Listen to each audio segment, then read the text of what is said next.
Hello everyone. Today நம்ம என்ன பார்க்க போகிறோம்னா தெர்மோடைனமிக்ஸ் சப்ஜெக்ட் பார்க்க போகிறோம். ஸோ இதோட பேசிக்ஸ்லாம் இன்றைக்கி நம்ம இந்த வீடியோவில் வந்து பார்க்க போகிறோம். ஸோ தெர்மோடைனமிக்ஸ் இதில் தெர்மோங்கிறது என்ன, டைனமிக்ஸ் என்னங்கிறது பார்க்குறோம். இட் இஸ் தெர்மோனா என்னென்னா it is the eat, dynamics it is the motion. அப்போ நம்ம என்ன பார்க்க போகிறோம்னா ஈட் மோஷனை தான் இந்த சப்ஜெக்ட் ஃபுல்லாக படிக்க போகிறோம். ஸோ இந்த சப்ஜெக்டில் ஃபுல்லாக பேசிக்ஸ், ப்ராப்பர்ட்டி, சிஸ்டம்ஸ்லாம் என்ன, ஓப்பன் சிஸ்டம், க்ளோஸ் சிஸ்டம்ஸ், அப்புறம் என்னென்னலாம் இருக்குது, 0th law, 1st law, 2nd law, 3rd law. So இந்த லாஸ் எல்லாம் பார்க்க போகிறோம். ப்ளஸ் வந்து இதில் பேசிக் கான்செப்ட்ஸ் எல்லாமே இந்த தெர்மோடைனமிக்ஸில் பார்ப்போம். இதோட அப்ளிகேஷன் தான் தெர்மல் இன்ஜினியரிங்னு சொல்லுவாங்க. ஸோ அதில் இந்த சப்ஜெக்ட் வந்து only for basics, understanding of the laws, அந்த மாதிரிலாம் படிப்போம். தெர்மல் இன்ஜினியரிங்கில் என்ன படிப்போம்னா இப்போ நம்ம படிக்க இந்த தெர்மோடைனமிக்ஸ் படிக்கிறதோட அப்ளிகேஷன் தான் அது படிப்போம். ஸோ இப்போ இந்த லாஸ்லாம் வச்சு இப்போ ஐசி இன்ஜின் அப்படின்னு படிப்போம் தெர்மல் இன்ஜினியரிங்கில்.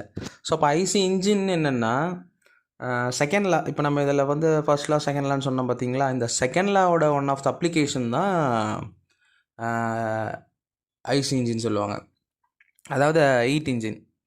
அதுவே வந்து அந்த செகண்ட் லாவோட இன்னும் பார்ட் வந்து ரெஃப்ரிஜரேஷன் சொல்லுவாங்க. ஸோ இதை பேஸ் பண்ணி தான் இருக்கும். ஸோ தெர்மோடைனமிக்ஸில் நம்ம ஃபஸ்ட்டு பார்க்க போகிறது என்னென்னா, ஃபஸ்ட்டு இந்த சப்ஜெக்டில் என்ன பார்க்க போகிறோன்னா ஹீட்டு, ஒர்க்கு, மேட்டர், இதை வந்து இன்ட்ராக்ட் பண்ணோம் across the boundary, within the boundary. So அதெல்லாம் பற்றி படிக்கக்கூடியது தான். ஓகேவா? ஸோ ஃபஸ்ட்டு வந்து சிஸ்டம்னா என்னென்னு தெரியணும். பேசிக் கான்செப்ட்ஸில் ஃபஸ்ட்டு உங்களுக்கு என்ன தெரியணும்னா இட் இஸ் த சிஸ்டம்னா என்னென்னு தெரியணும். சிஸ்டம்னா என்னென்னா ஒரு quantity of matter or region, அதாவது நம்ம ஏதோ ஒன்று எடுத்துக்கிட்டு அதை ஃபோக்கஸ் பண்ணி அனலைஸ் பண்ணுறது தான் இட் இஸ் அ சிஸ்டம்ஸ். எதையோ ஒன்று ஃபோக்கஸ் பண்ணி அனலைஸ் பண்ணணும். ஒன்று சிஸ்டமாக ஒரு, அதாவது ஒன்று குவான்டிட்டி ஆஃப் மேட்டர், இதை நான் ஃபோக்கஸ் பண்ணி அனலைஸ் பண்ணுறேன்னா அதுதான் சிஸ்டம். இல்லை ஒரு ரீஜன், இல்லை நான் இந்த ஒரு ரூமும், இந்த ஒரு ஸ்பேஸ் எடுத்துக்கிறேன், இந்த ஒரு ரூம் எடுத்துக்கிறேன், அதை ஃபோக்கஸ் பண்ணி அனலைஸ் பண்ணால் அதுதான் சிஸ்டம். ஓகேவா? சிம்பிளாக சொல்லணும்னா எதை நம்ம ஃபோக்கஸ் பண்ணி அனலைஸ் பண்ணுறோமோ அதுதான் சிஸ்டம். சரௌண்டிங்ஸ்னால் என்னென்னா நம்ம ஏதோ ஃபோக்கஸ் பண்ணி அனலைஸ் பண்ணுறோம்ல, அது சிஸ்டம் சொன்னோன்னா அதுக்கு அப்பார்ட் ஃப்ரம் வெளியே இருக்கிறது எல்லாமே இட் இஸ் அ சரௌண்டிங்ஸ் தான். ஓகேவா? ஸோ அப்போ சிஸ்டம்னா எதை ஃபோக்கஸ் பண்ணி அனலைஸ் பண்ணுறோமோ அதுதான் சிஸ்டம். சரௌண்டிங்ஸ்னால் என்னென்னா நம்ம எதை ஃபோக்கஸ் பண்ணி அனலைஸ் பண்ணுறோமோ அதை விட்டுட்டு மீதி வெளியே இருக்குது பார்த்தீங்களா, அது எல்லாமே சரௌண்டிங்ஸ்னு தான் சொல்லுவோம். ஸோ பவுண்ட்ரினா என்னென்னா இந்த சிஸ்டத்தையும் சரௌண்டிங்கையும் செப்பரேட் பண்ணுறது தான் இட் இஸ் அ பவுண்ட்ரி. அப்போ பவுண்ட்ரினா சிம்பிள் என்ன சொல்லணும்னா சிஸ்டத்தையும் சரௌண்டிங்கையும் செப்பரேட் பண்ணுறதுன்னு சொல்லலாம். இந்த பவுண்ட்ரிலே பார்த்தீங்கன்னா பவுண்ட்ரியே நிறைய விதமாக இருக்குது. அது எப்படி சொல்லுவாங்கன்னா, ஒன்று ரியலாக இருக்கலாம், ஒன்று இமேஜினரியாக இருக்கலாம். இப்போ ரியல் பவுண்ட்ரினா ஸோ இதுதான் நம்ம வந்து ஃபிக்ஸ்டாக வச்சுக்கிறோம். ஃபிக்ஸ்ன்னு சொல்ல முடியாது. இப்போ ரியலாக இருக்குன்னா ஆக்சுவலாக ரியலாக இருக்குன்னா ஸோ நம்ம இந்த ரூமை விட்டு யாரும் வெளியே போகக்கூடாதுன்னா இட் இஸ் த ரியல். இதுவே நம்ம ஸ்பேஸில் ஏதோ ஒன்று நம்ம வந்து பவுண்ட்ரி ஃபிக்ஸ் பண்ணுறோம், இதை நம்ம ஃபோக்கஸ் பண்ணி அனலைஸ் பண்ணுறோம், அப்போ நம்ம என்ன பண்ண முடியும், அங்கே வந்து நம்ம வந்து பவுண்ட்ரி நம்ம வந்து வரைய முடியும். நம்மளே வந்து இமேஜின் பண்ணிக்கணும். ஸோ இந்த பர்டிகுலர் ஏரியாவிலேருந்து இந்த ஏரியாக்குள்ளெல்லாம் நம்ம பவுண்ட்ரியை ஃபிக்ஸ் பண்ணிக்கிறோம், நம்ம உள்ளே இந்த ஏரியாக்குள்ளார இருக்கிறத மட்டும் ஃபோக்கஸ் பண்ணி அனலைஸ் பண்ணுறோம். ஸோ இதுதான் வந்து பவுண்ட்ரியோட ரியல், இமேஜினரி. இன்னொன்று வந்து பார்த்திங்கன்னா ஃபிக்ஸ்டு அண்ட் மூவபிள். ஒரே பிளேஸில் இருக்குது, அதை நான் ஃபோக்கஸ் பண்ணி அனலைஸ் பண்ணால் இது ஃபிக்ஸ்டு பவுண்ட்ரி, அது எங்கேயும் மூவ் ஆகாது. இதே வந்து மூவபிள்னா இப்போ ஒரு வண்டியை நான் அனலைஸ் பண்ணுறேன்னா இப்போ அந்த வண்டி மூவ் ஆகிட்டே இருக்குமா, ஸோ அப்போ அந்த பவுண்ட்ரி என்ன ஆகும், மூவ் ஆகிட்டே இருக்கும். ஓகேவா? ஸோ அதை பேஸ் பண்ணி தான் இருக்கிறது.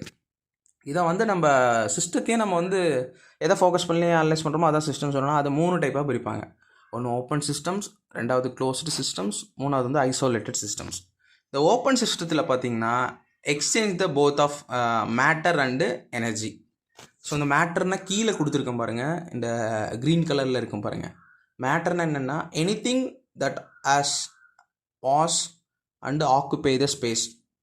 எதையோ ஒன்று மாசாலேயோ ஏதோ ஒன்று சம்திங் அந்த ஸ்பேஸில் ஆக்குபை பண்ணியிருக்குல்ல, அதுதான் மேட்டர்னு சொல்கிறோம். ஸோ அப்போ அது என்னென்னா மேட்டர் அண்டு எனர்ஜி, இந்த ரெண்டு தான். ஒன்று மேட்டர், ஒன்று எனர்ஜி, இது ரெண்டு பவுண்ட்ரியை விட்டு ரெண்டுமே எக்ஸ்சேஞ்ச் பண்ணி கிராஷ் ஆனிச்சுன்னா இது ஓப்பன் சிஸ்டம்ஸ். அப்போ என்ன கிராஷ் ஆகுது, மேட்டரும் கிராஷ் ஆகும், எனர்ஜியும் கிராஷ் ஆகும். இதுவே க்ளோஸ்டு சிஸ்டத்தில் பார்த்தீங்கன்னா எனர்ஜி மட்டும்தான் கிராஷ் ஆகும், இப்போ இன்கேஸ் நீங்கள் உள்ளுக்குள்ளார ஏதோ ஒரு சப்ஸ்டன்ஸ் ஏதோ யூஸ் பண்ணிங்கன்னா அந்த சப்ஸ்டன்ஸ் உள்ளுக்குள்ளாரே தான் இருக்கும், வெளியே போகாது. ஆனால் எனர்ஜி வந்து ட்ரான்ஸ்ஃபர் ஆகும், பவுண்டரி விட்டு ட்ரான்ஸ்ஃபர் ஆகும். இது ஓப்பனில் பார்த்தீங்கன்னா நீங்கள் என்ன சப்ஸ்டன்ஸ் யூஸ் பண்ணுறீங்களோ அந்த சப்ஸ்டன்ஸும் பவுண்டரி விட்டு போகும், எனர்ஜியும் பவுண்டரி விட்டு போகும். ஸோ ஐசோலேட்டட் சிஸ்டம்ஸ்னால் எனர்ஜியும் போகாது, மேட்டரும் போகாது. அப்போனா நம்ம யூனிவர்ஸில் நம்ம கொடுக்குற எனர்ஜிஸ் எல்லாம் இருக்குது பார்த்தீங்களா, இந்த யூனிவர்ஸ் விட்டு வெளியே போகாதுல்ல, ஸோ எல்லாம் உள்ளுக்குள்ளேயே தான் இருக்கும். ஸோ அதுதான் ஐசோலேட்டட் சிஸ்டம் சொல்கிறாங்க. ஓப்பன் சிஸ்டத்தில் boiling pot of the water. அப்போ என்ன பண்ணோம், நம்ம ஒரு சப்ஸ்டன்ஸ் உள்ளே வந்து ஹீட் பண்ணுறோம், அது ஸ்டீமாக வெளியே போகுதா, அப்போ என்னது, அப்போ 1 kg அதாவது 1 liter ஆஃப் வாட்டரை நம்ம இது பண்ணால் அதை வந்து இப்போ சம் அமௌண்ட் ஆஃப் வேப்பராக வெளியே போகுது இல்லை, அப்போ என்ன ஆகுது, மேட்டரும் என்ன பண்ணுது, பவுண்டரி கிராஸ் பண்ணுது, எனர்ஜியும் கிராஸ் பண்ணுது.